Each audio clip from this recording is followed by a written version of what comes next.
Bien. Este es el taller 10, tercer nivel. Miren, amigos, alrededor de todo el planeta existen historias de diferentes civilizaciones, culturas, etcétera, que han sido investigadas a profundidad. El problema viene cuando las personas empiezan a explicar, a dar su relato, ¿no? Porque si alguien hace una investigación de algún tema, tiene que dar un relato en algún momento, ¿no? Pero estos relatos chocan de frente con el sistema, chocan de frente con lo que nos han enseñado los gurús, avatares, maestros y todos esos que escribieron los libros que ya están pasados de moda y obsoletos. Así es que he rebuscado información, no porque sea mi amigo, sino porque he rebuscado información para ponerles este tema que para mí es una gran evidencia, ¿ya? Porque es una evidencia lítica. Ustedes habrán escuchado esa especie de muletilla que hay por ahí que dice, eso ya está grabado en piedra, dice, ya, ese nombre o cualquier cosa, eso ya está grabado en piedra, esa promesa ya está grabada en piedra, todo es en piedra. Bueno, pues miren lo que está grabado en piedra. Vamos a tocar hoy día este tema. Les voy a compartir la pantalla y vamos a empezar con esto que para mí es decidor.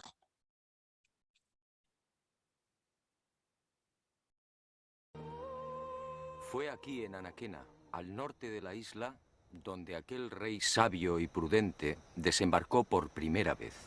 Y con él llegó también el primer Moai, el símbolo que representa a Pascua.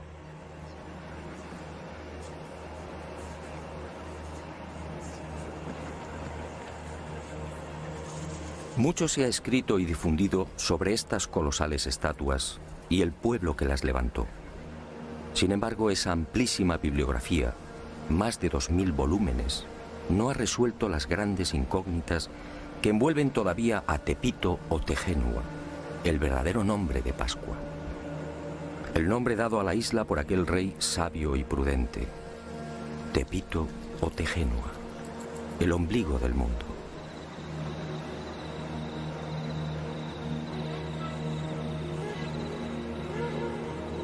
Científicos y especialistas no se ponen de acuerdo. ¿Existió en verdad aquel rey? ¿Se hundió la vieja patria? Si fue cierta la peregrinación por el océano, ¿cuándo se produjo? ¿Fue aquel rey y su séquito los primeros pobladores de Pascua? ¿Construyeron ellos los moais? Y de ser así, ¿por qué? ¿Cómo los transportaron?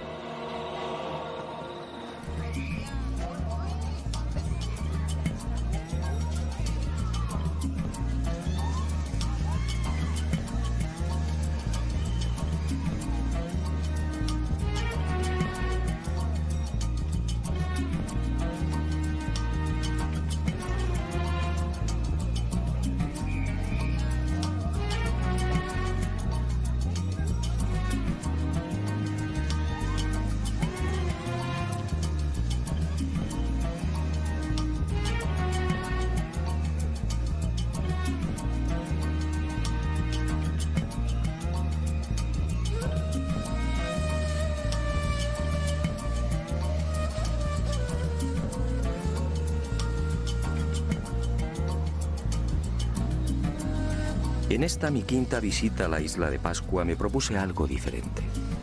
Algo que quizá podía arrojar nueva luz sobre los referidos misterios. Hasta ese momento todas mis investigaciones habían tomado como referencia los dispares criterios de la ciencia. Pero como digo, esas afirmaciones resultaban tan endebles como contradictorias. En esta oportunidad, obedeciendo a la intuición, escuché la voz del pueblo. ¿Qué cuenta la tradición? ¿Qué dicen los ancianos pascuenses? ¿Cuál es su versión?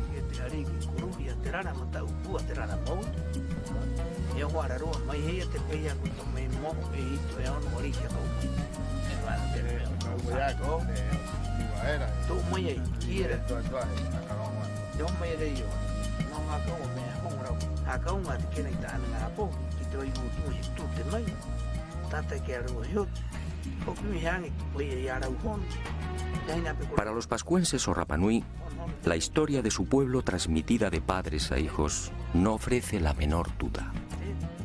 Todo empezó con aquel rey sabio y prudente. Se llamaba Hotu Matua y su primitivo reino recibía el nombre de Hiva Marae Renga. Allí vivía feliz en compañía de su esposa, Bakai Ajeva. Pero un día, Hiva comenzó a hundirse. Y cuenta la tradición que aquellas tierras fueron tragadas por la mar a razón de 40 centímetros por año. El joven rey Oariki, desesperado, envió diferentes expediciones a la búsqueda de nuevas tierras, pero todas se hallaban pobladas. Fue entonces cuando el mago y sacerdote Haumaka tuvo la visión de una isla situada hacia el este. En sueños, el gran dios Makemake lo trasladó hasta 3 islotes que se alzaban muy cerca de una isla deshabitada. Haumaka recorrió el lugar y regresó a Hiva, anunciando la buena nueva a Hotu Matua. Al día siguiente, 7 exploradores partieron hacia el nacimiento del sol. Alcanzaron la isla y descubrieron las pisadas de Haumaka en las rocas de uno de los volcanes. Al regresar a Hiva, los exploradores intentaron persuadir al rey para que olvidara aquella isla. Se trataba de un lugar pedregoso, sin casi vegetación y azotado por vientos huracanados.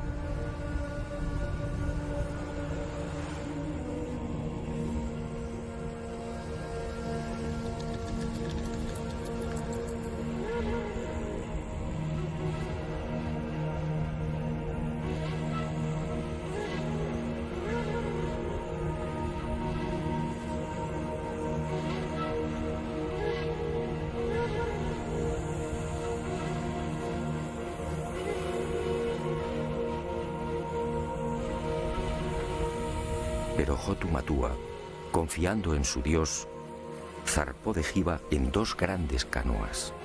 En una viajaba el rey con 300 hombres seleccionados, en la otra, la reina con las mujeres. Y con ellos, semillas, animales, un moai y la historia de Hiva, recogida en 69 tablillas de madera. Unas tablillas grabadas con unos signos que solo podían leer los sacerdotes e iniciados. Era la historia de aquel pueblo y de la lejana patria desaparecida bajo las aguas. Después de no pocas calamidades y tras 66 días de navegación, aquel pueblo avistó al fin la tierra prometida. Se trataba en efecto de una isla mágica que el rey bautizó como el ombligo del mundo.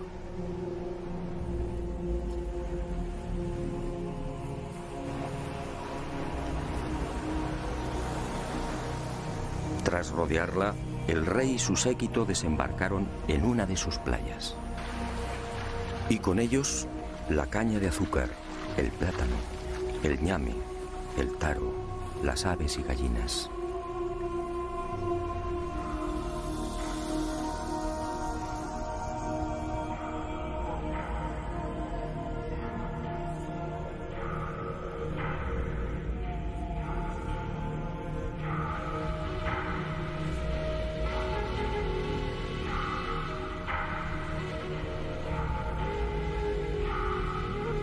Y junto al rey, junto a los artesanos, agricultores, pescadores, adivinos, sacerdotes, mujeres y niños, desembarca también el símbolo de aquellas audaces gentes.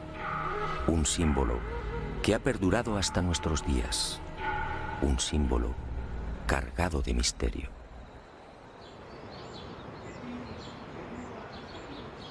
Según los ancianos pascuenses, así dio comienzo la verdadera historia de la isla.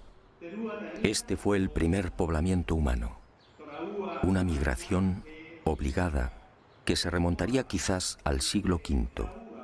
Los Rapanui establecen esta fecha basándose en la lista de reyes que sucedieron al mítico Hotu Matua y que conservan con nitidez en la memoria colectiva. En total, dicen, La isla ha sido gobernada por 64 arikis, con una duración media de 25 años por reinado. Este cálculo nos situaría alrededor del año 400 después de Cristo.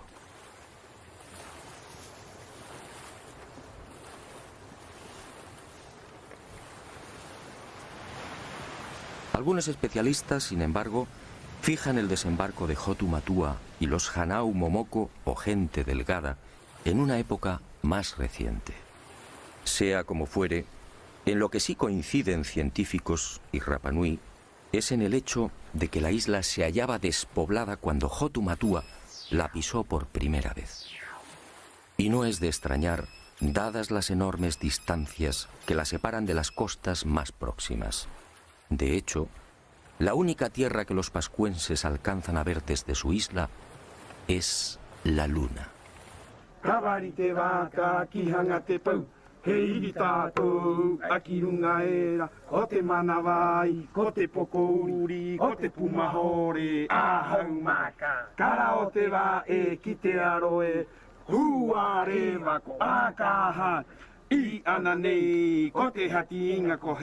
siguiente pregunta a los custodios de la tradición Rapa Nui fue obligada.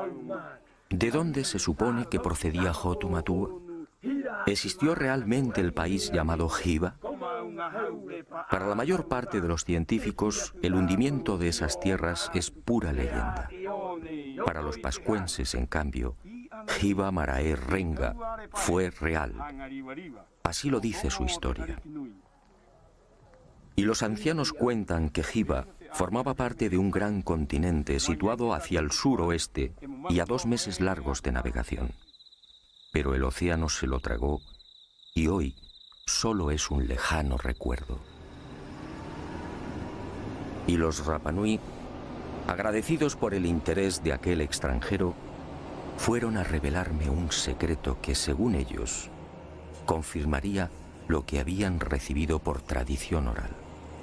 Según esta información, en la isla de Pascua existe un punto que señala directamente a Hiva, a la antigua patria. Al oeste de la isla, en efecto, se alza un grupo de moais conocido entre los isleños como los 7 exploradores. Los Rapa Nui aseguran que fueron levantados en memoria de aquellos 7 audaces súbditos de Hotu Matua, enviados por el rey para confirmar el sueño del mago Haumaka. Curiosamente, son los únicos moais que miran al mar.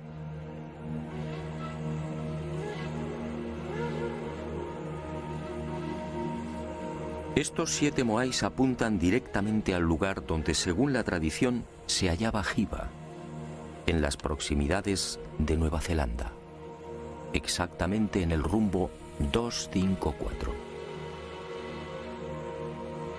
¿Casualidad? Lo dudo. Para la ciencia, aquella primera oleada humana que llegó a Pascua tuvo que proceder de algún punto más cercano. Y algunos señalan las Islas Marquesas, al noroeste. Otros incluso aseguran que Hotu Matua y su gente pudieron navegar desde las costas del Perú o de la India. Los pascuenses lo niegan. Hiva, dicen, era parte de un continente que ocupaba una gran extensión en el Pacífico Sur. E inevitablemente surge la sombra de otra leyenda. ¿Se refieren los Rapa Nui a Mu, el legendario continente desaparecido?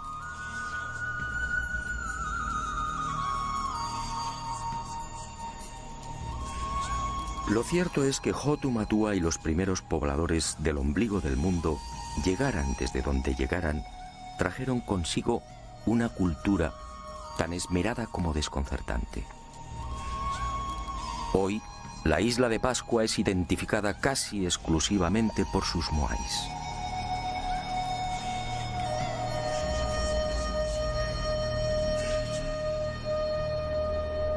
Sin embargo, aquel rey y aquellas gentes delgadas eran portadores también de otros secretos y extraordinarios conocimientos.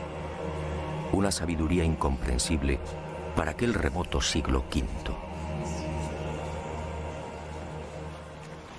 Según la tradición Rapa Nui, al segundo día de su llegada a la isla, Bakai, la esposa de Hotu Matua, dio a luz a su primer hijo.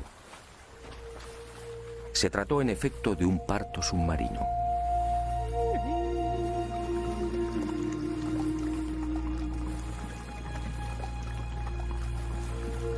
Las mujeres se sentaban sobre una piedra rectangular, de forma que el agua las cubriera hasta el pecho. Y así nacían los bebés. Y uno se pregunta, ¿dónde lo aprendieron? ¿Cómo sabían de las ventajas de esta clase de alumbramiento?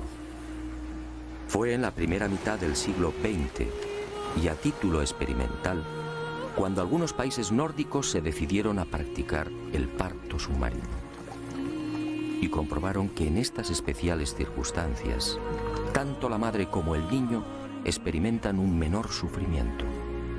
Los cambios de presión en el feto son casi inapreciables.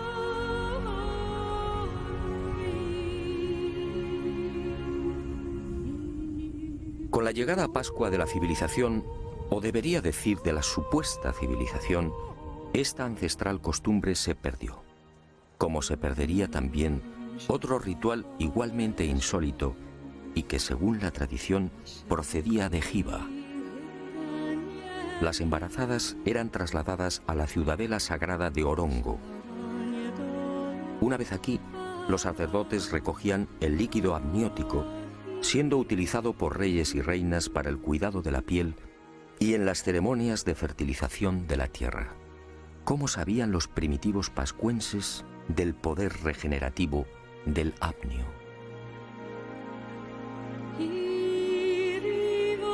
Aquella cultura efectivamente era mucho más sabia de lo que imaginamos. Pascua es una isla de origen volcánico, con un terreno hostil, pedregoso, casi permanentemente azotada por los vientos alisios y con un manto vegetal de apenas 50 centímetros. Y sin embargo, aquel rey sabio y prudente consiguió el milagro.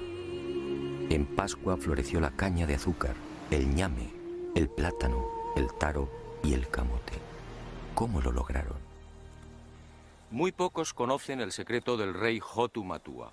Al llegar a la isla, aquellos primeros pobladores construyeron decenas de invernaderos o manabais como estos. Y he dicho bien, invernaderos.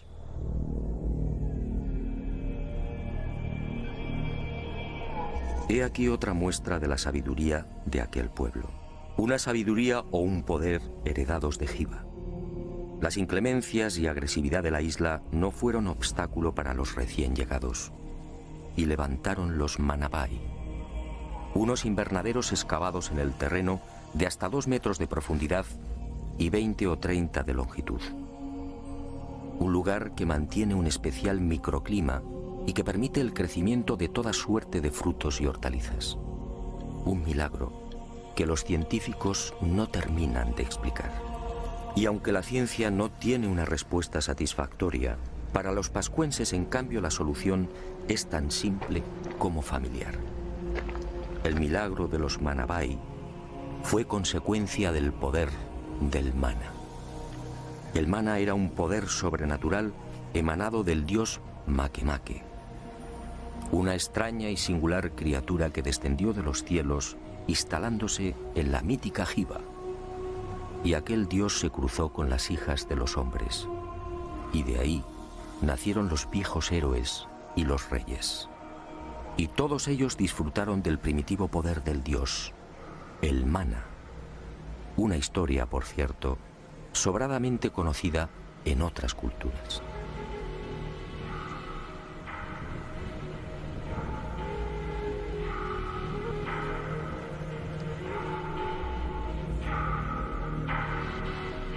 Y cuenta la tradición Rapanui que ese mana heredado de padres a hijos fue utilizado por reyes y sacerdotes en beneficio del pueblo.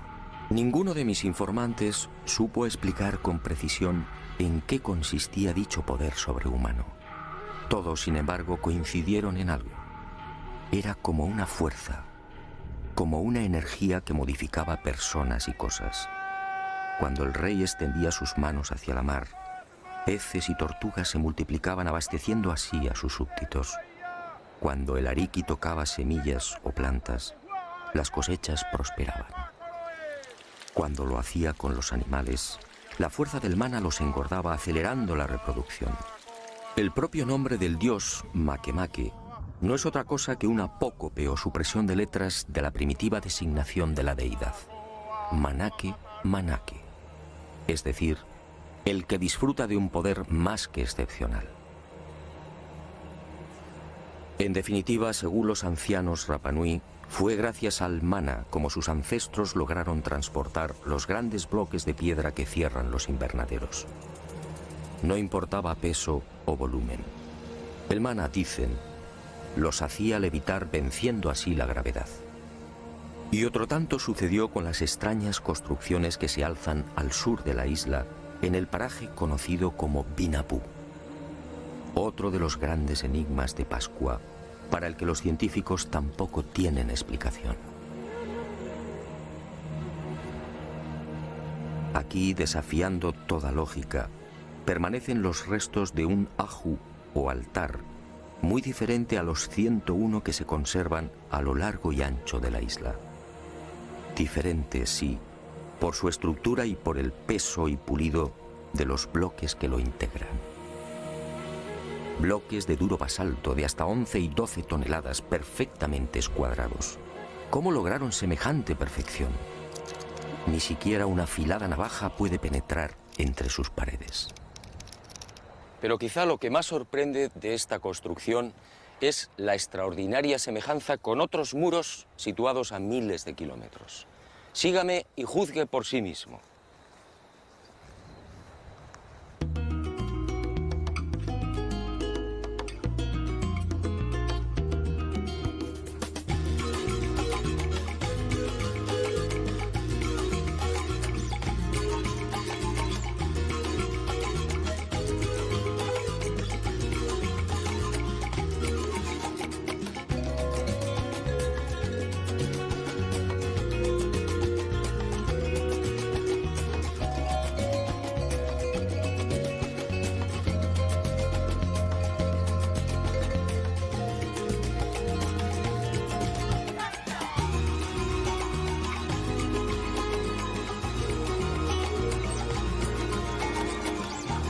Fue el Inca Garcilaso en sus comentarios reales quien proporcionó el primer aviso sobre lo insólito de estas edificaciones en pleno corazón del Cusco peruano.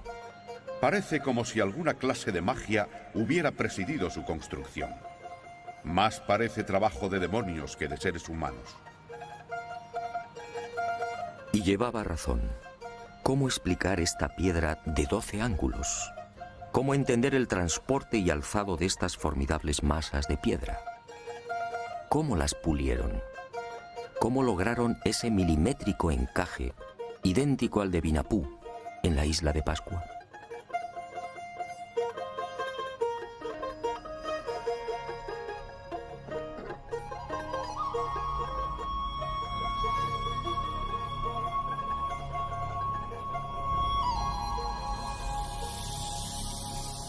¿Y qué decir de las moles que dan forma a la fortaleza inca de Sacsayhuamán?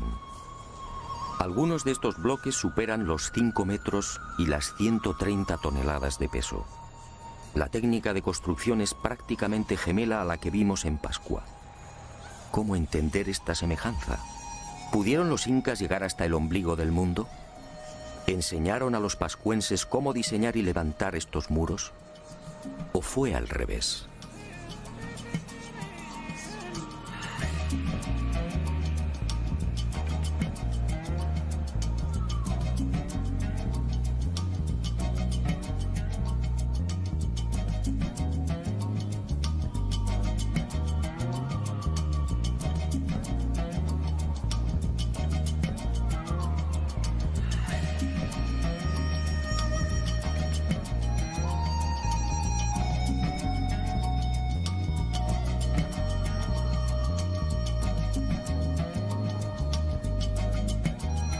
Y otro tanto sucede con los almacenes y tumba del rey Ranjai, en la ciudad etíope de Aksum. Una formidable construcción con bloques de 500 toneladas, escuadrados exactamente igual que en Perú y Pascua. Un complejo funerario que se remonta al año 2500 a.C.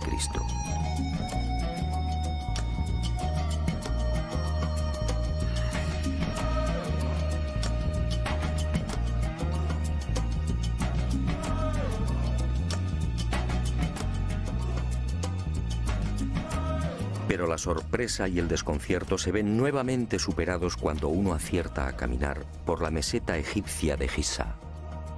Aquí, en el templo situado al pie de la Esfinge, las increíbles construcciones de Pascua, Perú y Etiopía vuelven a repetirse. Según la arqueología oficial, este templo fue edificado por el faraón Kefren de la cuarta dinastía, es decir, hace 4500 años. Curiosamente, tanto el diseño como la disposición y el pulido de estos formidables bloques son similares a los de Binapú, Cusco, Sacsayhuamán y Aksum. Algunas de estas masas de piedra miden y pesan exactamente lo mismo que las de la fortaleza inca o la tumba etíope. Otras, con 9 metros de longitud y 3 de altura, superan las 240 toneladas. La perfección es tal que tampoco aquí es posible introducir la hoja de un cuchillo entre las paredes. ¿Cómo lo hicieron? Nadie tiene una explicación convincente. ¿Navegaron los antiguos egipcios o los etíopes hasta América del Sur y la isla de Pascua? No parece lógico. La distancia entre estos países y el ombligo del mundo es de más de 15.000 kilómetros. Pero entonces, ¿qué ocurrió? Por más que indagué, fue imposible hallar una explicación al enigma de la semejanza entre las construcciones de estas 4 culturas. En Pascua no existe vestigio alguno de las hipotéticas visitas de incas o egipcios. Para los Rapa Nui, los muros de Binapú, destinados a sostener un moai de 23 metros, fueron obra de Hotu Matua o de sus inmediatos sucesores. Unos muros, dicen, que se hicieron realidad merced al mana.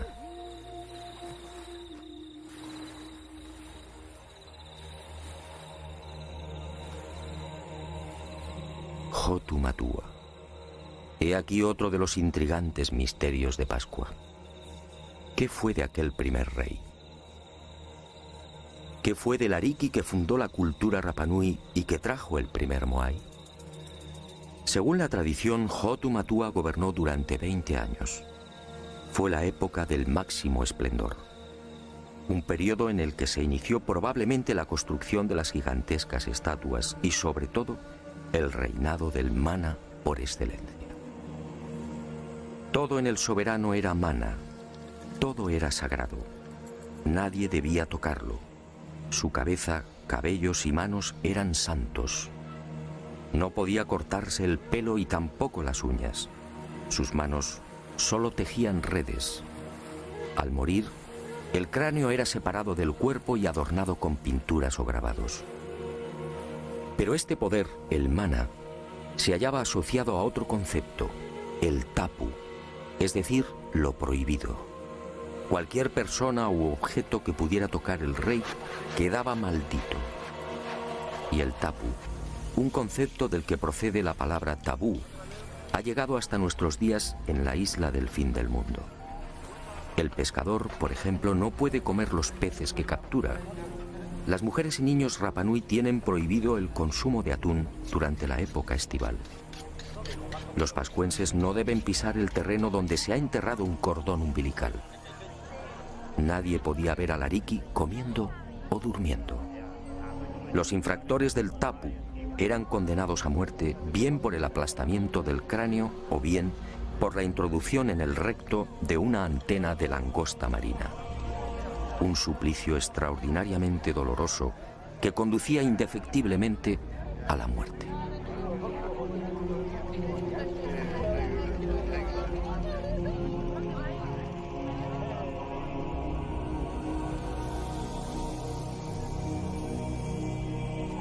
Cuando pregunté por la tumba de Hotu Matua, todos coincidieron. Fue sepultado en Akahanga, al sur de la isla. Un punto equidistante de todas las tribus, y su cabeza, dicen, fue arrojada al mar para que regresara a Jiva. Hoy, este lugar es igualmente sagrado. Los Rapa Nui, celosos de sus tradiciones, no han marcado la tumba.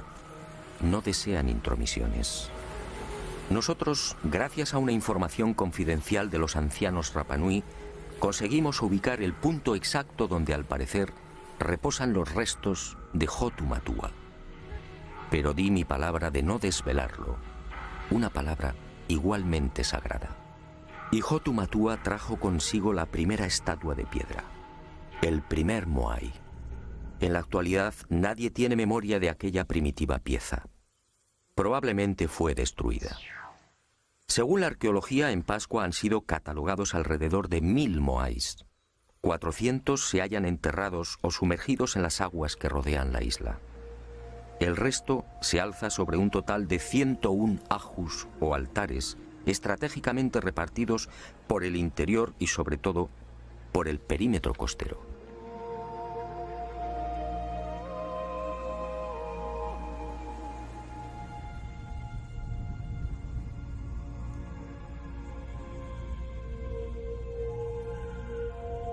Como decía, es mucho lo que se ha dicho y escrito sobre el símbolo por excelencia de Pascua. Y a decir verdad, son muchos también los infundios y despropósitos que giran en torno a estas colosales estatuas. ¿Fueron construidas por seres extraterrestres? ¿Fue Hotu Matua y su gente, como ha llegado a difundirse, una perdida expedición de la no menos mítica Atlántida? La verdad probablemente es otra. Los Moais encierran aún algunos misterios, pero en mi opinión, nada tienen que ver con seres llegados del espacio.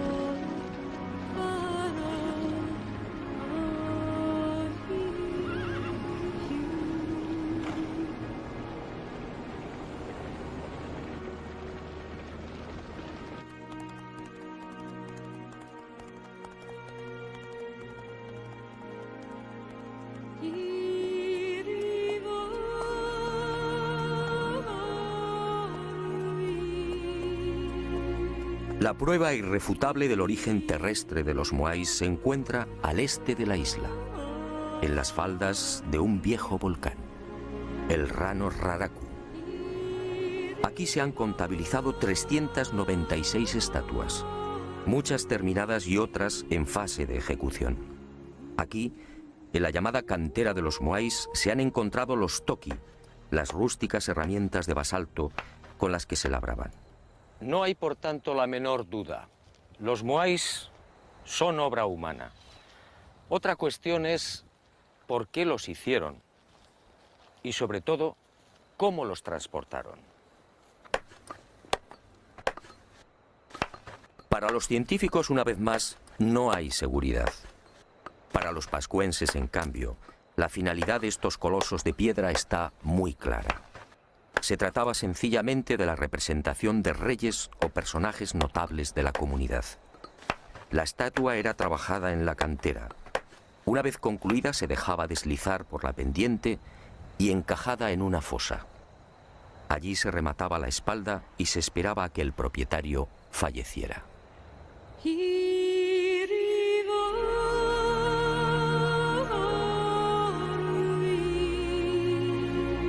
Cuando esto ocurría, el Moai era trasladado al lugar elegido y alzado sobre el aju o altar. Era entonces cuando los artesanos procedían a la fase culminante. Abrían las cuencas oculares y engastaban en ellas unos ojos de coral blanco con pupilas de escoria roja. Y esa mirada terrorífica era la señal. El difunto tomaba posesión del Moai y su poder, el mana, se difundía a través de dicha mirada. Y el mana alcanzaba así a todos sus súbditos y familiares. Por eso la casi totalidad de las estatuas mira al interior de la isla. Y en ocasiones, según la categoría del difunto, los Moais eran adornados también con los pukao, una suerte de moño o sombrero elaborado con escoria roja y que, según los Rapanui, constituía el emblema del nuevo hombre Dios.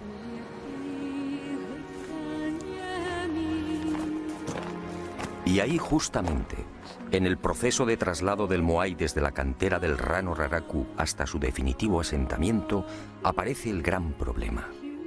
El verdadero e irritante enigma que envuelve todavía a los Moais. ¿Cómo los transportaron?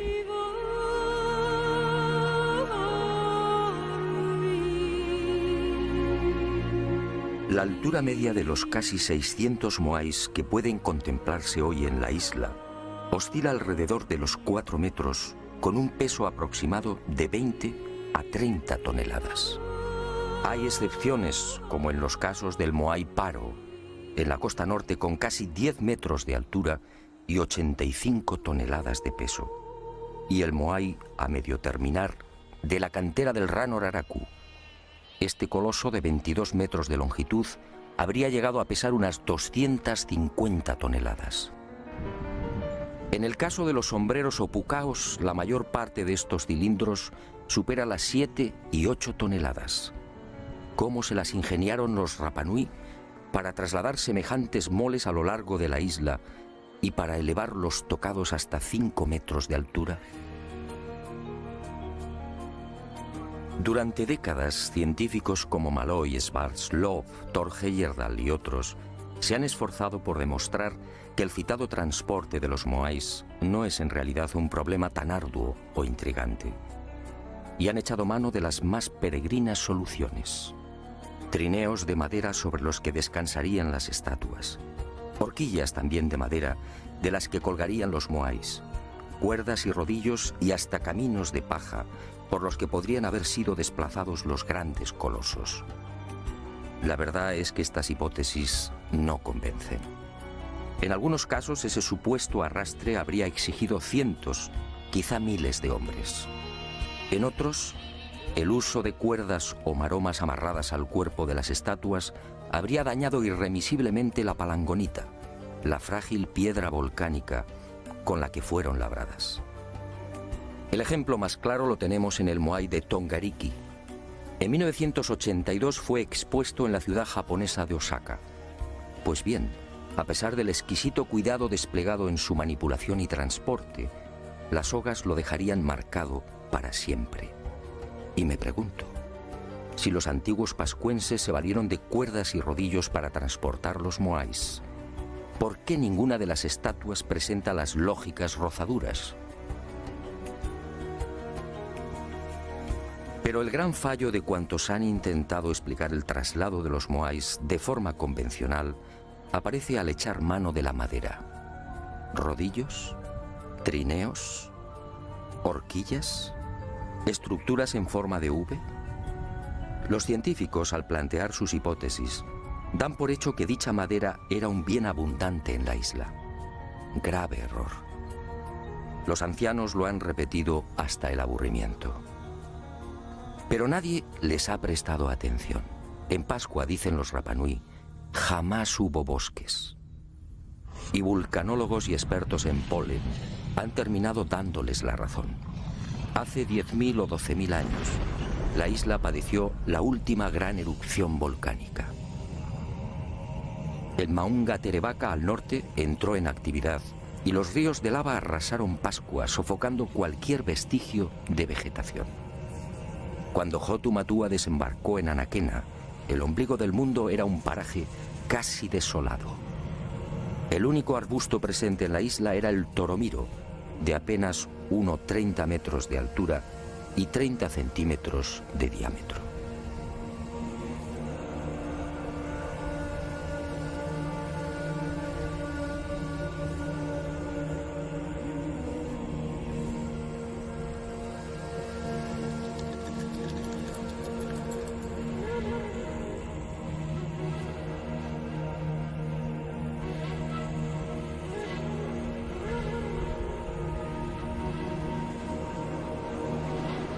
Está claro que los antiguos pascuenses no pudieron trasladar los Moais con el auxilio de rodillos de madera porque sencillamente no había madera.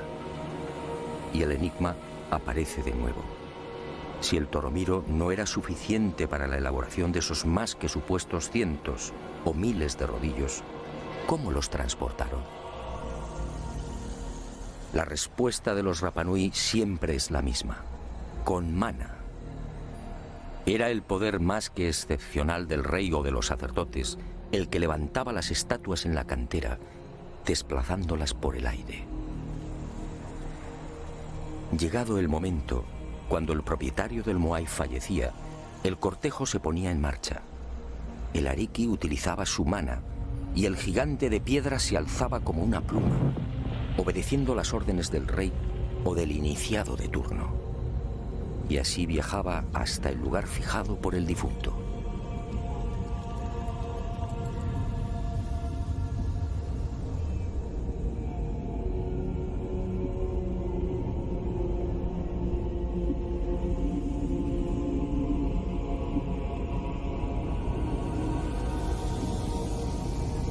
Así, aseguran los ancianos, se salvaban los accidentes geográficos depositando el Moai en los ajus más inaccesibles, incluso en los acantilados.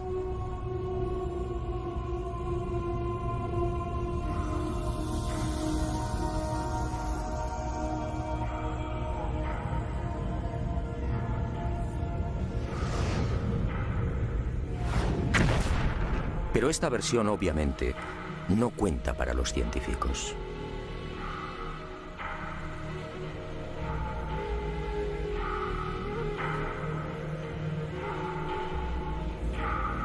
La magnífica industria lítica de los pascuenses se prolongaría hasta el siglo XIII. En ese tiempo, como dije, fueron tallados 1 millar de moais. Fue la época dorada de la isla del fin del mundo.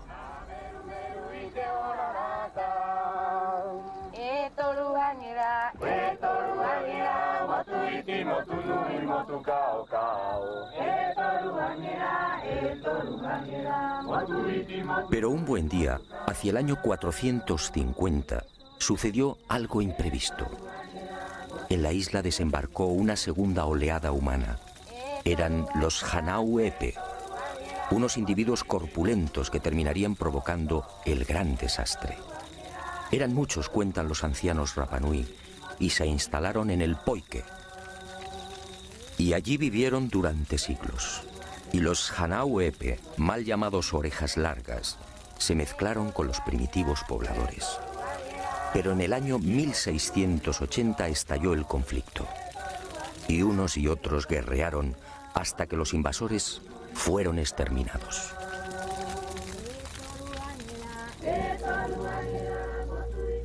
La isla no se recuperaría jamás de aquella sangrienta guerra. Y poco tiempo después, las rivalidades entre tribus y familias desembocarían en otra catástrofe.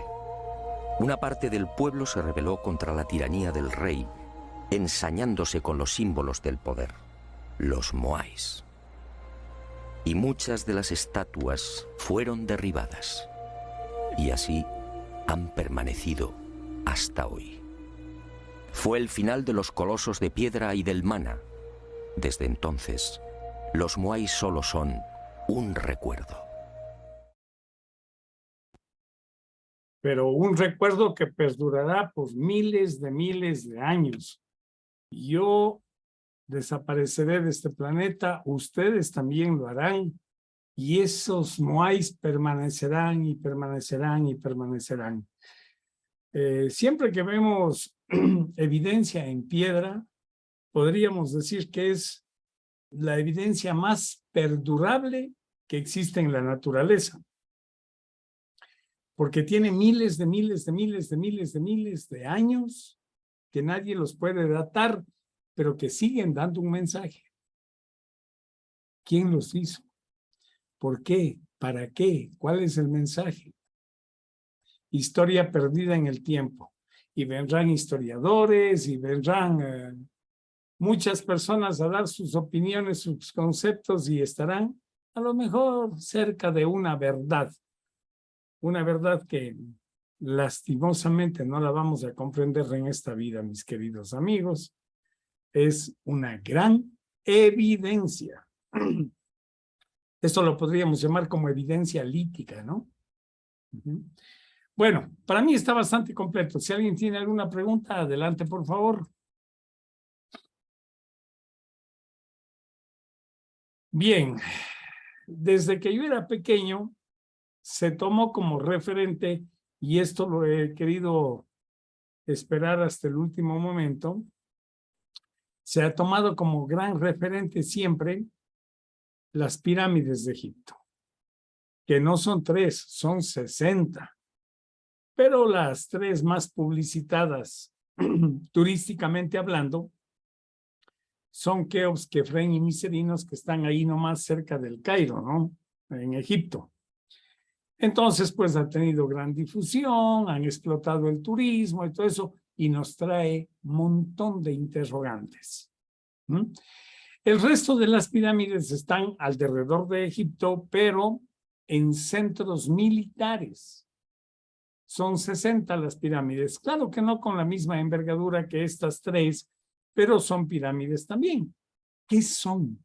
Para mí, catalizadores de energía, pero también tienen su historia. Vamos a ver.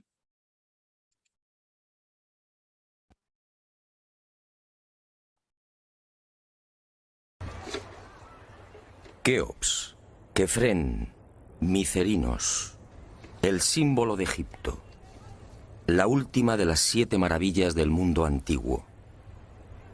Y sobresaliendo como una reina Keops, la Gran Pirámide. Una construcción incomprensible, un desafío a la razón, una obra que provoca vértigo. ¿Quién la levantó y sobre todo cómo? Keops reúne 3 millones de bloques de piedra caliza y granítica. Bloques que oscilan entre 2 y 40 toneladas de peso. Bloques tallados con tal precisión que no permiten el paso de una hoja de papel. Un monumento cuyo revestimiento original, hoy casi desaparecido, estaba formado por losas de caliza pulida de hasta 16 toneladas. Y a su lado, otro coloso, Kefren, casi 1.700.000 metros cúbicos de piedra. Bloques idénticos a los de Keops, con un revestimiento original de caliza pulida y granito rojo de Asuán. En su base cabrían 7 campos de fútbol. Por último, Micerinos, la más modesta pero igualmente soberbia y desconcertante. Su altura equivale a un edificio de 20 plantas. Hoy la tecnología tendría graves dificultades para alzar y depositar esos bloques de piedra.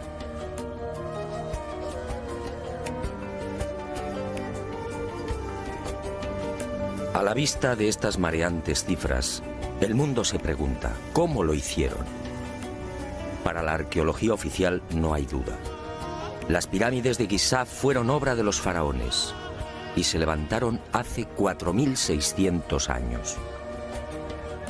Los bloques fueron trasladados desde las vecinas canteras de Tura y Mohatan, a escasos kilómetros del Cairo, y encajados en los respectivos monumentos mediante el uso de gigantescas rampas. Rampas, dice la arqueología, por las que miles de obreros empujaban los bloques con el auxilio de rodillos de madera.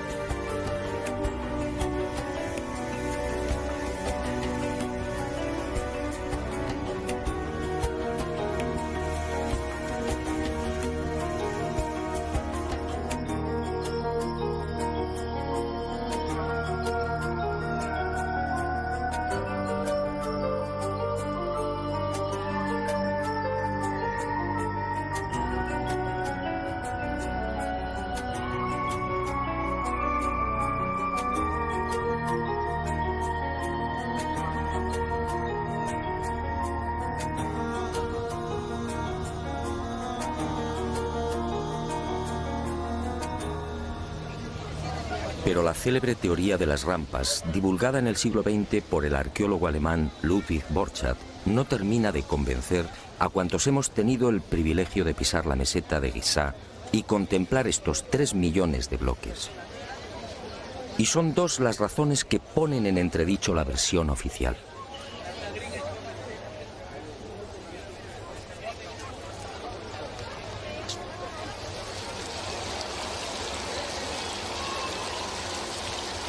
Según los arqueólogos, la Gran Pirámide fue construida por Keops, el faraón que reinó entre los años 2590 y 2567 a.C.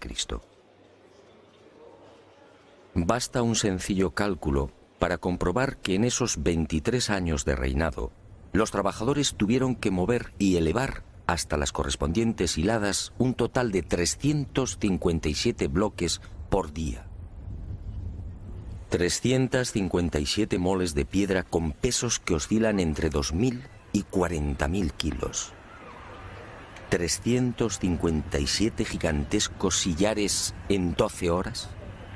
Es decir, un bloque cada 2 minutos. Por mucha mano de obra que pudiera reunir Keops, la empresa en cuestión resulta más que dudosa. Y no solo por el arduo problema de organización, sino sobre todo por las evidentes dificultades técnicas a la hora de izar y encajar estos monstruos de caliza, granito y mármol. Los arqueólogos más conservadores se defienden escudándose en lo escrito por Heródoto en el siglo V a.C. Según el padre de la historia, los bloques eran levantados de grada en grada con el concurso de una serie de máquinas formadas por maderos cortos. Esto, al parecer, fue lo que le contaron los sacerdotes durante su visita a Egipto. Pero la narración del escritor griego no constituye un punto de partida sólido y fiable. En el 450 a.C., cuando Heródoto recorre el Nilo, habían transcurrido 2000 años desde la supuesta construcción de la Gran Pirámide por Keops.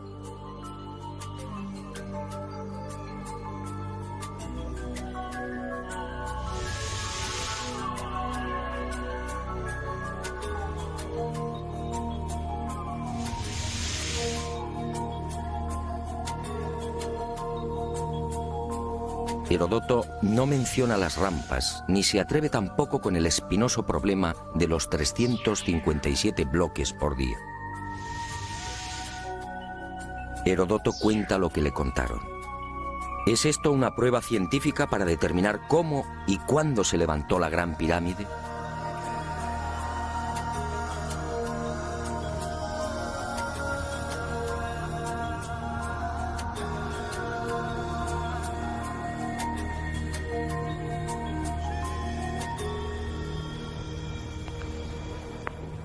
Pero existe una segunda razón de mayor calado que hace dudar de lo establecido por la arqueología. Hace 4.600 años, cuando los arqueólogos fijan la construcción de la Gran Pirámide, el Valle del Nilo justamente despertaba al periodo neolítico.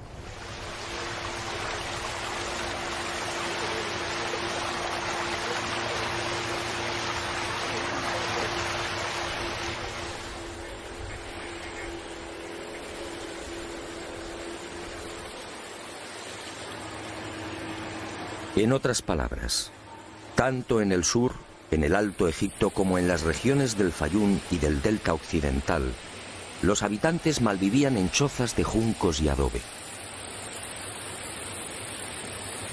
Se hallaban todavía en la Edad de Piedra, con un precario desarrollo agrícola y un incipiente pastoreo. Sus herramientas eran groseras, basadas principalmente en la industria lítica. Sería 3 siglos después, hacia el 2300 a.C., cuando estos pueblos entrarían en la Edad del Bronce. Y surge la primera gran contradicción.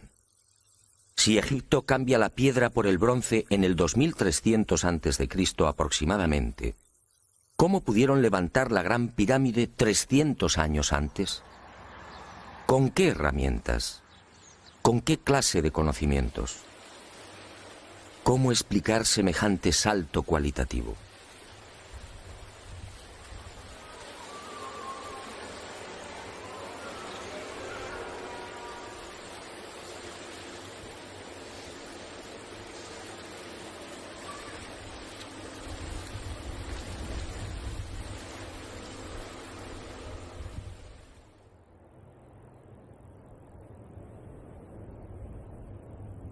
Nadie en su sano juicio y con un mínimo de información puede aceptar que esta maravilla arquitectónica fuera obra de unas gentes primitivas que ni siquiera conocían la escritura.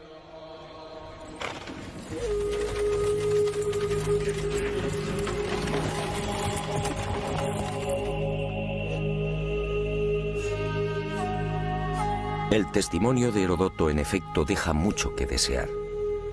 Hoy cualquier arquitecto o ingeniero comprende de inmediato las graves dificultades técnicas que debieron superar los constructores de la Gran Pirámide. Las cámaras, galerías y los mal llamados conductos de ventilación exigen unos profundos conocimientos matemáticos y arquitectónicos.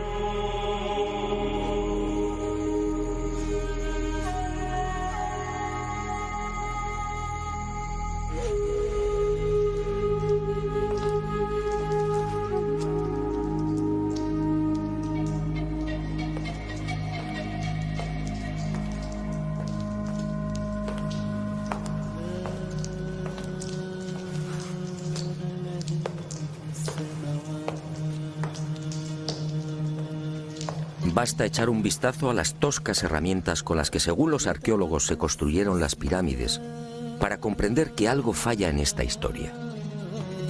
Unas herramientas, además, que no existían hace 4.600 años.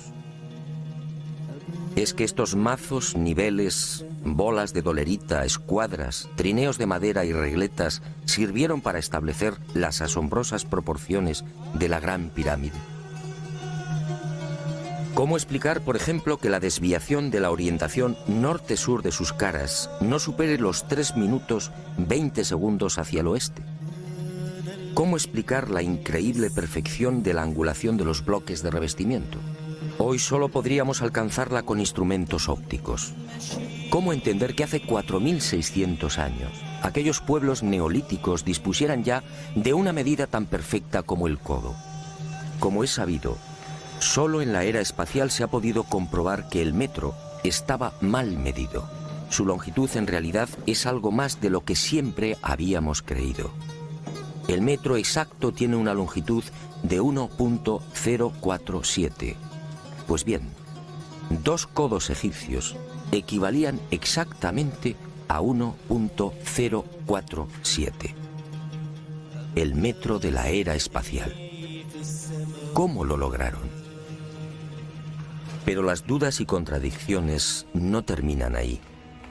Hasta el día de hoy, nadie ha logrado explicar satisfactoriamente el sistema de iluminación utilizado a la hora de construir las pirámides. Las tradicionales antorchas no sirven. No hay restos de hollín en techos o paredes. En cuanto a la fórmula de los espejos, reflejando la luz solar hasta lo más profundo, tampoco resiste un análisis medianamente serio.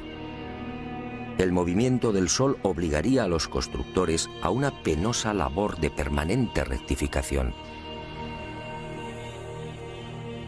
Esa luz sería útil como mucho para las salas y galerías más próximas a la entrada.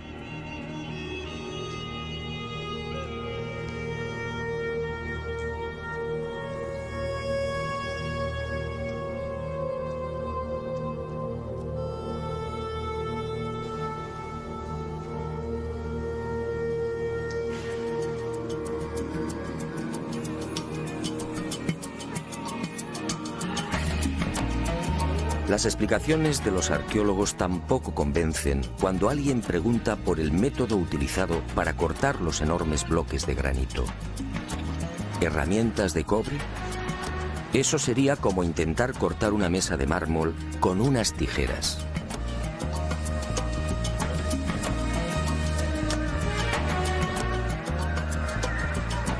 Y otro tanto sucede con el asombroso y enigmático pulido de los vasos de diorita y granito. ¿Qué clase de taladro utilizaban para que la cara interior ofrezca el mismo pulido que la exterior? ¿Cómo lo lograban si por las bocas de estos panzudos vasos no cabe siquiera la mano de un niño? Y otro detalle estremecedor. Al examinar el pulido de estos vasos y platos, los expertos han comprobado que a cada vuelta la presión ejercida era 500 veces mayor que la obtenida en la actualidad con los poderosos taladros de punta de diamante artificial. Y de nuevo la gran interrogante. Si muchos de estos vasos han sido fechados en el 2600 a.C., ¿quién los fabricó? ¿El hombre de la Edad de Piedra? Evidentemente no.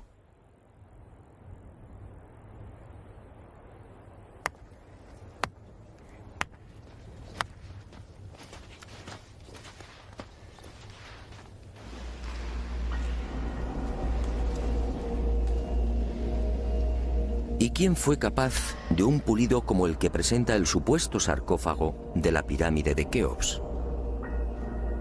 El acabado en el bloque de granito resulta imposible para un hombre del Neolítico. Mientras las esquinas aparecen absolutamente cuadradas, el índice de imperfección de la superficie del sarcófago no llega a 2/10 milésimas de pulgada. Es decir, la 10ª parte del espesor de un cabello humano. Esa perfección en el trabajo sobre la negra y dura diorita alcanza su máxima expresión en la estatua del citado faraón Kefren, hallada en el Templo del Valle, junto a la pirámide que lleva su nombre. El pulido de la misma es tal que solo cabe el silencio. Nadie sabe, nadie entiende cómo se logró semejante belleza hace 4500 años. ¿Y cómo explicar la técnica empleada para la ejecución de estas perforaciones?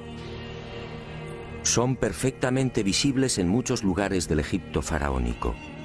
Aquí, en la entrada real de la pirámide de Keops, tenemos una muestra. Para la arqueología no hay misterio. Estos orificios, dicen, se conseguían mediante la introducción en la piedra de un cilindro hueco que al girar cortaba el granito. Pero al examinar la espiral grabada en el interior, algo no concuerda con la versión oficial. La distancia entre línea y línea es de 2,5 milímetros. Nosotros en la actualidad, utilizando taladros con punta de diamante artificial, solo podemos alcanzar 0,05 milímetros por vuelta.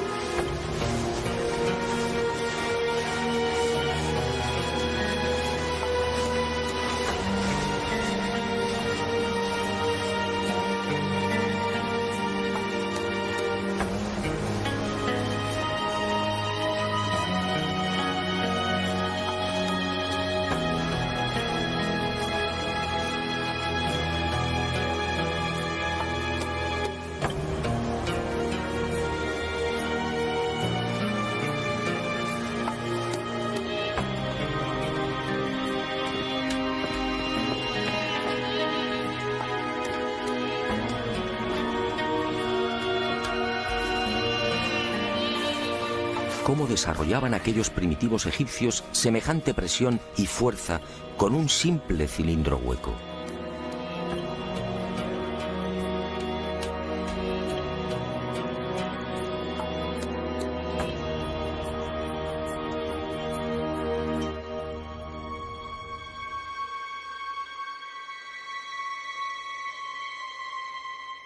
Y aunque algo posterior en el tiempo, también lo descubierto en la tumba de Tutankamón nos deja con la boca abierta.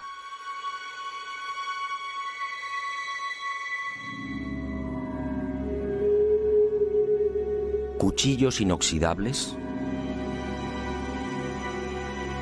sandalias y manoplas de oro, una cama ergonómica, una cama con la parte de los pies más elevada, favoreciendo así la circulación sanguínea. ¿Cómo es posible hace 3.333 años? ¿De quién lo aprendieron?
Hoy, francamente, son muy pocos los que creen en la versión oficial.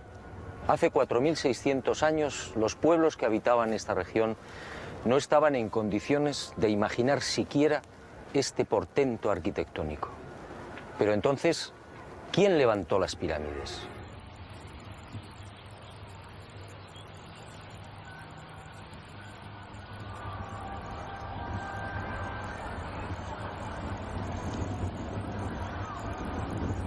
Una primera pista aparece en esta estela de piedra. Una estela depositada en la sala 42 del Museo del Cairo y que muy pocos turistas se detienen a contemplar. La arqueología la denomina la estela del inventario. Se trata casi con seguridad de una copia de otro texto mucho más antiguo. En ella se lee un párrafo demoledor que deja sin argumentos a los arqueólogos. Dice así: El faraón Keops fundó la casa de Isis, señora de la pirámide, detrás de la casa de la Esfinge. ¿Señora de la pirámide? ¿Quiere esto decir que la Gran Pirámide ya existía cuando Keops llegó al poder?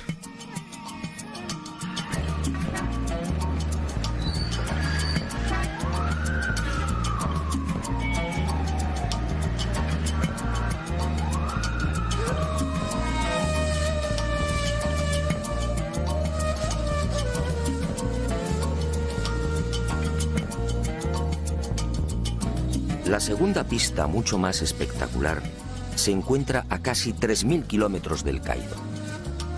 Y hacia allí nos dirigimos.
Este papiro, o lo que queda de él, recibe el nombre de Canon de Turín. Fue descubierto en 1822 por el viajero italiano Bernardino Drobetti en la antigua ciudad egipcia de Tebas. El propio Champollion lo tradujo, concediéndole una singular importancia. Pero la arqueología ha preferido ignorarlo. Y no es de extrañar a la vista de su contenido. Esta escritura hierática procede de la época del no menos célebre Ramsés II, entre los años 1290 y 1224 a.C. Para algunos, el faraón que persiguió a Moisés. En total, 160 fragmentos correspondientes a 11 hojas escritas hace 3.200 años y en las que se lee una extraña lista de reyes. Una lista de reyes egipcios imposible para la ciencia. Imposible, sí, porque de aceptar lo manifestado en este documento arqueológico, la cronología faraónica se vendría abajo. ¿Y qué dice este papiro de 1,70 metros de longitud? Sencillamente que en un lejano pasado, Egipto fue gobernado por unos seres mitad hombres, mitad dioses, que recibían el nombre de Sensuhor, los compañeros de Horus. La lista de estos misteriosos reyes sitúa el primer gobierno en el Valle del Nilo, no durante el faraón Menes hace 5.000 años, como afirma la arqueología, sino mucho más atrás en el tiempo, concretamente hace 11.000 años. Esta desconcertante y revolucionaria lista de reyes aparece ratificada en buena medida por otra historia igualmente despreciada por los arqueólogos. Me refiero a lo escrito por Manetón en el 240 a.C. Este sumo sacerdote recibió el encargo del faraón Ptolomeo II Filadelfo de escribir la historia de Egipto desde sus comienzos. Manetón tuvo acceso a la documentación depositada en el templo de On, en Heliópolis, y cumplió el trabajo. En los escasos fragmentos que se conservan de su obra, en especial en los recopilados por Eusebio, puede leerse algo insólito que, como decía, coincide en lo básico con lo relatado en el Canon de Turín. Según Manetón, antes de Menes, el primer faraón de la primera dinastía, Egipto fue gobernado por unos semidioses y también durante miles de años. El sumo sacerdote greco-egipcio no habla de los Ensujor, pero la casualidad es más que sospechosa. ¿Quiénes eran los Ensujor? ¿Por qué los califican de semidioses?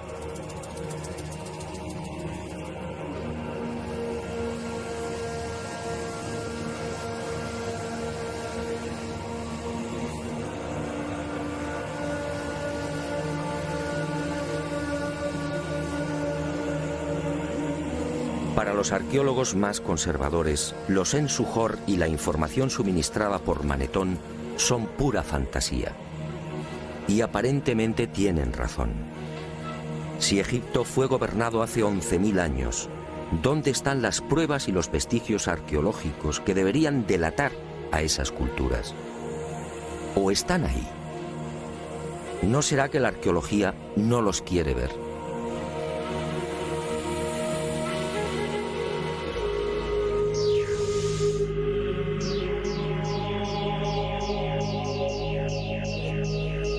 El presente descubrimiento se debe al investigador español Manuel Delgado.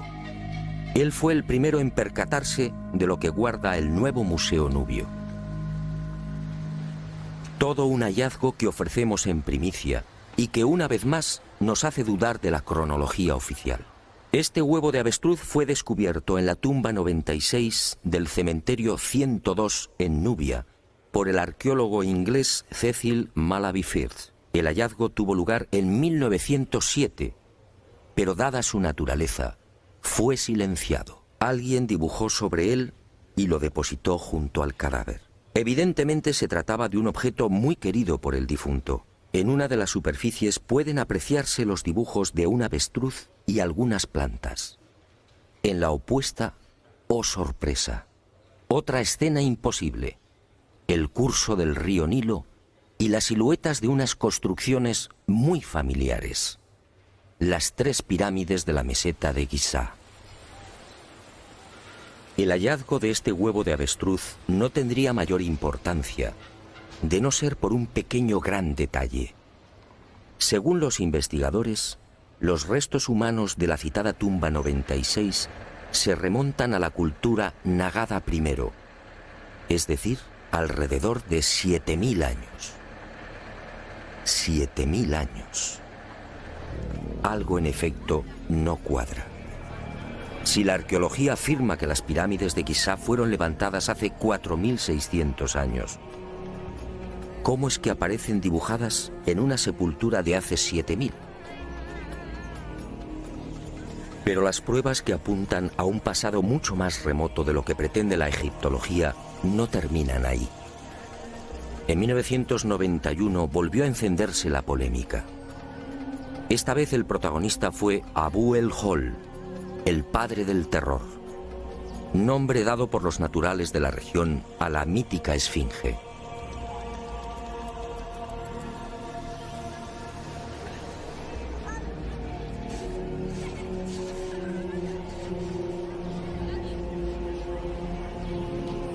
La esfinge, otro monumento emblemático de Egipto construido según la arqueología por el faraón Kefren hace 4.500 años.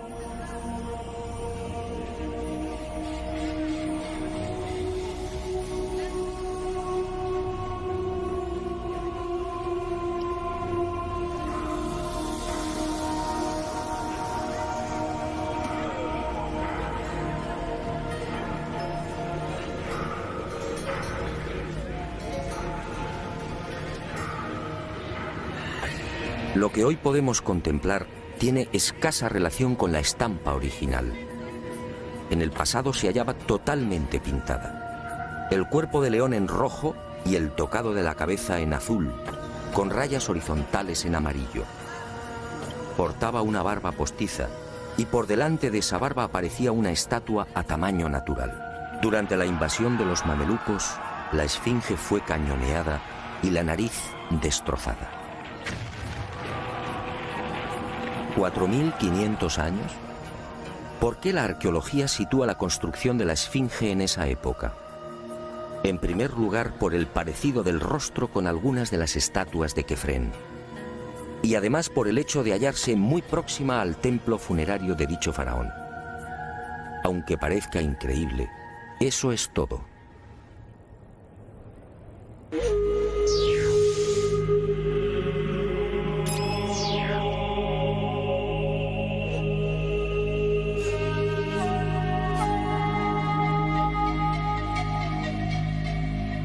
Y en 1991, como decía, los arqueólogos fueron arrinconados de nuevo contra las cuerdas.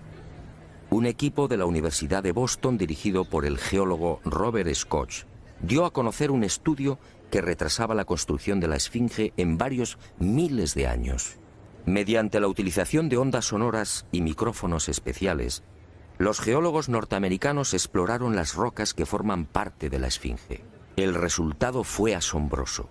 La zona delantera del monumento y parte de las paredes del foso que la rodea presentan una erosión de 2 metros de profundidad, provocada por las lluvias. En la época de Kefren, supuesto constructor de la esfinge, esta región era un desierto. La única explicación a esa erosión acuática hay que buscarla en un clima especialmente húmedo, entre el 5000 y el 7000 a.C. Casi mágicamente hemos llegado a un punto que ya fue contemplado en uno de los anteriores capítulos de este planeta encantado. ¿Recuerda?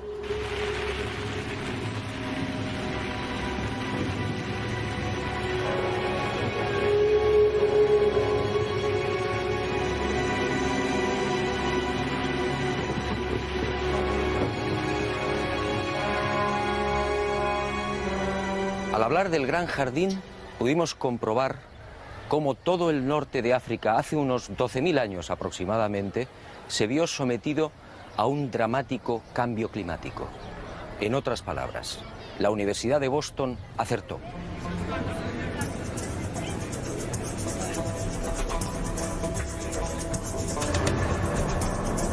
Fue a partir de esa época, hace ahora unos 8.000 años, cuando los monzones perdieron fuerza y el Sáhara entró en un lento pero progresivo proceso de desertización. Y fue justamente hace 4.500 años, cuando la arqueología fija el momento de la construcción de la esfinge, cuando estas tierras fueron definitivamente abandonadas por las lluvias. Kefren, por tanto, no pudo levantar la esfinge. Como mucho, quizá la restauró. El padre del terror estaba aquí desde mucho antes. La huella de las torrenciales lluvias registradas en el llamado Gran Húmedo Holocénico es incuestionable. Y algo similar vino a suceder con el investigador Robert Bauval. 20 años antes, este ingeniero egipcio se atrevió a difundir una hipótesis que conmocionó a los seguidores y amantes del Egipto faraónico. Para Bauval, las pirámides de Giza no son construcciones aisladas. Las tres forman parte de un plan unificado minuciosamente diseñado. Y para irritación de los arqueólogos más conservadores, formuló una teoría que volvía a poner en tela de juicio la ya desacreditada cronología oficial. La tesis de Bauval es conocida como la correlación de Orión, es decir, el asombroso parecido en la disposición de Keos, Kefren y Micerinos respecto a las 3 estrellas que forman el cinturón de Orión. Basta trazar una línea entre las 3 pirámides y otra entre las estrellas del cinturón para observar que sendas ubicaciones son casi idénticas. Casi idénticas, sí, pero no iguales. El ángulo de las pirámides es de 172 grados y el de las estrellas de Orión en la actualidad de 181. Hubble se percató de esta pequeña diferencia y tuvo una genial intuición. Con la ayuda de las computadoras retrocedió en la historia y descubrió que la alineación de las estrellas del cinturón de Orión coincidía con la de las pirámides hace 12.500 años. ¿No son demasiadas coincidencias? Por un lado, la geología demuestra que la Esfinge tuvo que ser construida en pleno gran húmedo, es decir, hace más de 9.000 años. Por otro, el papiro de Turín y Manetón aseguran que unos semidioses gobernaron el valle del Nilo hace 11.000 o 12.000 años. Quizá más. También el huevo de avestruz hallado en la tumba 96 en Nubia nos dice que las pirámides existían ya hace 7.000 años. Y la tesis de Hubble pone punto final, insistiendo de nuevo en esa misteriosa fecha. 12.500 años.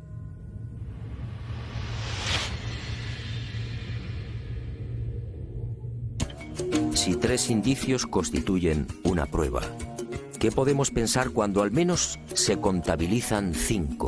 5 indicios, sí, de momento.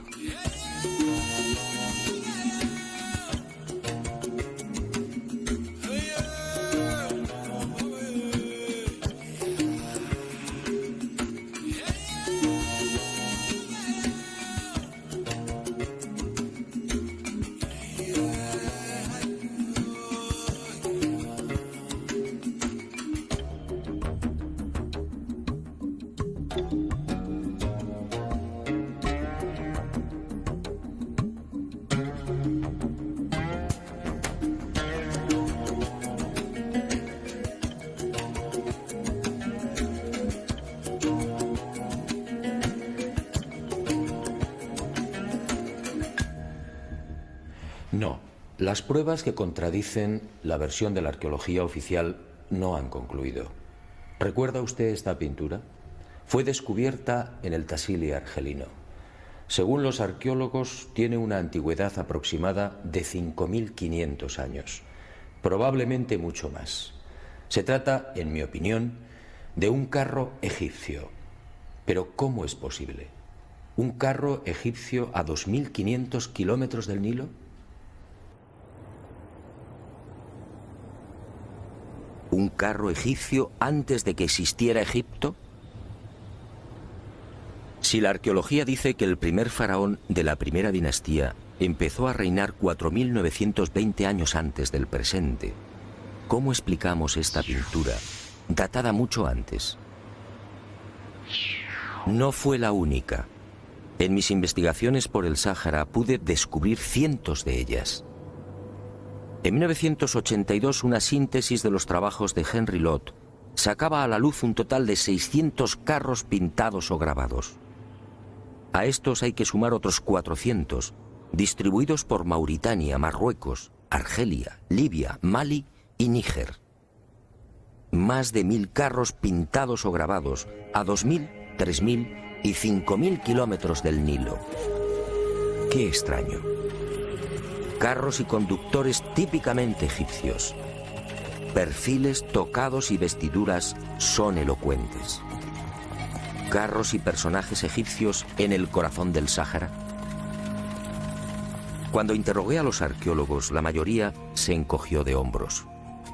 A decir verdad, estas pinturas no son cómodas. Algunas han sido fechadas en una época en la que, según la arqueología, carros y caballos no habían hecho acto de presencia en Egipto. Otras, como las del Tassili o el Fesán libio, son mucho más escandalosas. Los análisis de las sustancias orgánicas contenidas en los pigmentos han sido desconcertantes. 6.000, 8.000 y hasta 9.000 años de antigüedad. ¿Carros y conductores egipcios hace 9.000 años? Y casi sin querer, a la vista de estos documentos pictóricos, la memoria vuelve a poner en pie los hallazgos de la Universidad de Boston, el papiro de Turín, la historia narrada por Manetón, las pirámides pintadas en el huevo de avestruz o el descubrimiento de Hubble. Naturalmente, para la arqueología, estas pinturas y grabados no tienen sentido. El caballo y los carros, dicen, entraron en Egipto hacia el 1700 a.C. Y lo hicieron con la invasión de los Hicsos, un pueblo procedente de la Alta Siria que gobernó la mitad oriental del delta. Nuevo y grave error de la arqueología. El caballo y los carros, como demuestran estas pinturas y grabados, ya existían en el Sáhara mucho antes de la XIII dinastía. Otra cuestión es que no quieran reconocerlo. Y es comprensible. Si los egipcios y su cultura proceden del Sáhara, ¿en qué queda la supuesta hegemonía del Egipto faraónico?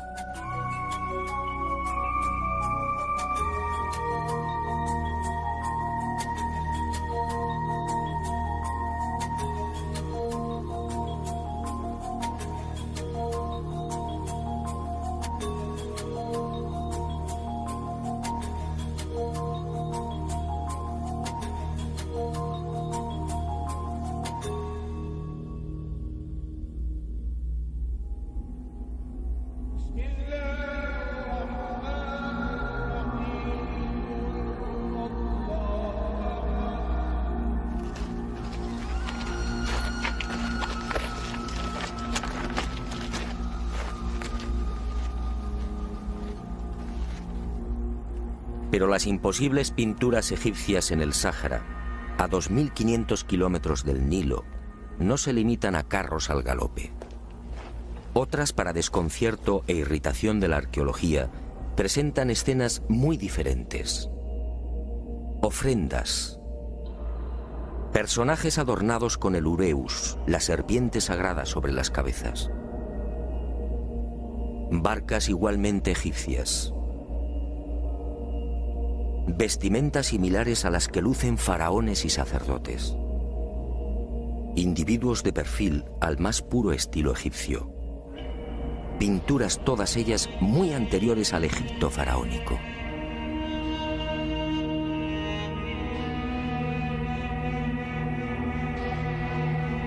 ¿Barcas egipcias en pleno desierto? Si estas pinturas, como aseguran los confusos y confundidos arqueólogos, fueran tan solo el testimonio de la influencia de la 18 dinastía en esta remota parte del Sáhara, ¿cuál sería el sentido de las mismas? En esa época, durante la 18 dinastía, hace 3.500 años, esta zona era un desierto idéntico al que ahora vemos. ¿Barcas en un infierno de piedra y arena? ¿Y por qué ignoran la datación? Si estas pinturas se remontan a 9.000 años, entonces las barcas sí están justificadas. En esa época, como se recordará, el Sáhara era un jardín, con ríos tan anchos y caudalosos como el actual Amazonas. Pero las extrañas coincidencias van más allá. En esta tumba, a lo largo de más de 120 metros, hace 3.100 años, Ramsés III mandó pintar lo que se conoce como el Libro de las Puertas. Una especie de cartografía del más allá, una síntesis de la religión del inframundo, la religión del río infernal, la religión que partió del Sáhara y que posteriormente, con las migraciones, apareció entre los guanches, los íberos y los etruscos. ¿Casualidad? ¿Y qué decir de los cientos de representaciones de la vaca sagrada Hathor, del buey Apis o del carnero Amón, todos egipcios, con el disco solar entre los cuernos? ¿Cómo explicar que estas mismas imágenes podamos encontrarlas en las pinturas y grabados rupestres de Marruecos, Libia o Argelia? Grabados y pinturas, no lo olvidemos, de 9.000, 10.000 y 12.000 años de antigüedad. Es decir, muy anteriores a los bóvidos egipcios. Para el que lo quiera ver, está muy claro. El dios Sol o Amón-Ra de los egipcios, el Achamón de los guanches o el Baal-Jamón de los fenicios tienen un origen común: el profundo y olvidado Sáhara.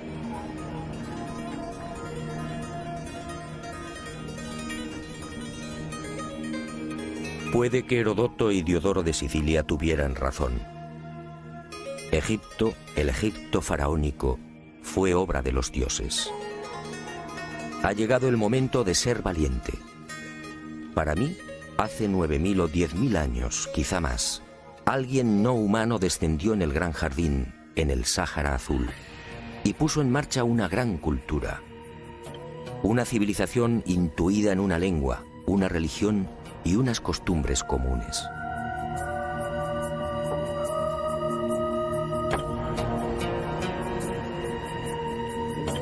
Esos seres, esos dioses de cabezas redondas pintados en Tassili, podían proceder de Orión.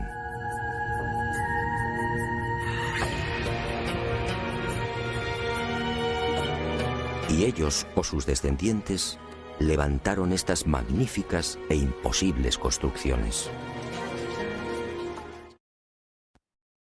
Bueno, para la comunidad ufológica, lo que está claro es que la antigüedad de estas pirámides supera largamente los 10.000 años de antigüedad. Existen elementos de referencia. Uno de ellos es la esfinge que está delante de las pirámides. Tiene una erosión por decantación. Ojo con eso. Quiere decir que el agua fue erosionando esta esfinge. Y ahí, en ese sector, dejó de llover hace 10.000 años. Entonces, esto nos va dando una pauta a nosotros de que esto tiene que haber sido construido hace más de 10.000 años.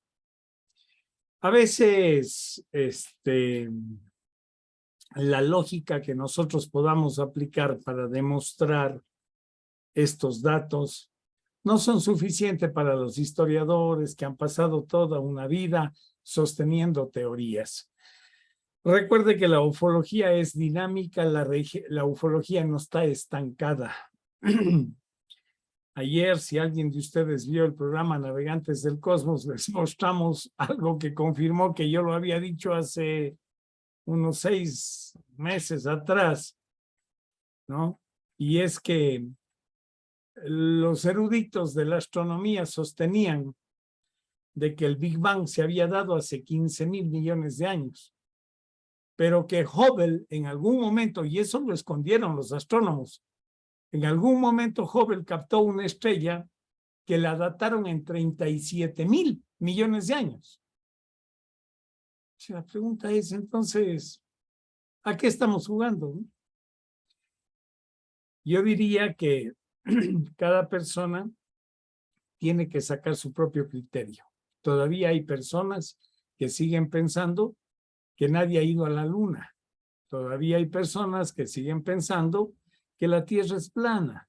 Todavía hay personas que siguen pensando muchas cosas que a lo mejor no se compadecen con la lógica, pero que tienen derecho de hacerlo. Piensen siempre eso para que no se enfrasquen en discusiones.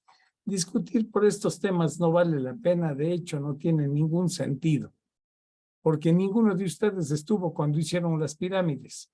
Sin embargo, cuando ustedes ven esas discusiones acaloradas en el internet, discutiendo por cosas que pasaron hace miles de años, nada más eso es influencia de los libros que han leído y que algún argumento empató con la lógica que están utilizando. Pero no olviden que de aquí a 10 años ustedes van a pensar diferente de lo que están pensando hoy día, a no ser que les dé parálisis cerebral o que se metan en cualquiera de estos grupos donde les den pensando y decidiendo las cosas. ¿Comprenden? Entonces, siempre ustedes tienen que ser libres de pensamiento y tienen que hacerle caso a su sentido común.